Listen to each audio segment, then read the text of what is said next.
Watching the skies today, I do have a chance for some showers and storms increasing later this morning and through the early afternoon. Looks like about a 50% chance of some downpours around like the past couple of days. Some of those downpours will be heavy. Some of you could see street flooding. Others, maybe you don't get any rainfall. Yesterday it was pouring in mid-city and it didn't rain a drop in the quarter. So that's why we call it hit or miss this time of year, and that could happen across the entire area.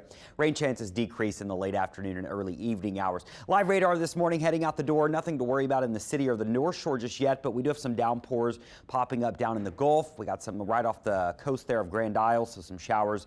Probably going to move into Grand Isle soon. Also got some showers just off the coast of Bay St. Louis down by Cat Island and Ship Island. There's a few downpours. Models and guidance has been pretty consistent with showing additional showers and storms developing in the next 3 to 4 hours. So we could see some downpours around a little bit earlier than a normal summertime day. Maybe as soon as 10, 11 o'clock, some of those downpours popping up. Notice not everyone getting it, but those that do, the rain will be heavy, and then they rain themselves out by the late afternoon. So just something to keep an eye on. You can sometimes pick up a quick 1 to 2 inches of rainfall under some of these heavy downpours. Tonight, mostly quiet. Tomorrow, guess what?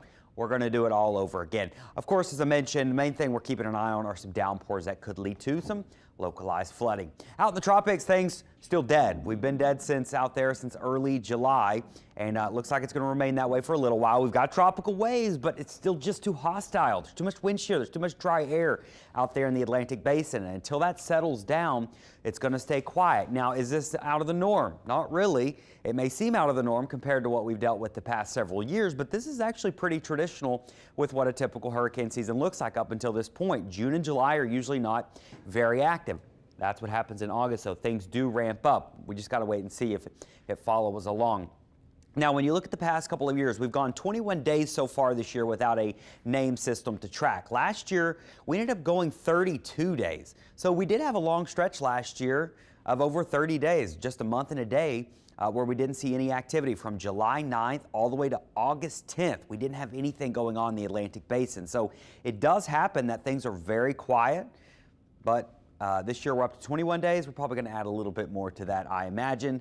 Not out of the norm. It just seems out of the norm, especially compared to that 2020 season. We only went about 10 days without a named storm to track. That is one of those hyperactive seasons. So enjoy it while we can, because eventually the tropics are likely going to wake up. It's just impossible to say where it's going to pop up out there. There's your 7-day forecast, though. That is a late July forecast, low 90s, feeling like the low 100s, and some downpours around each day. April.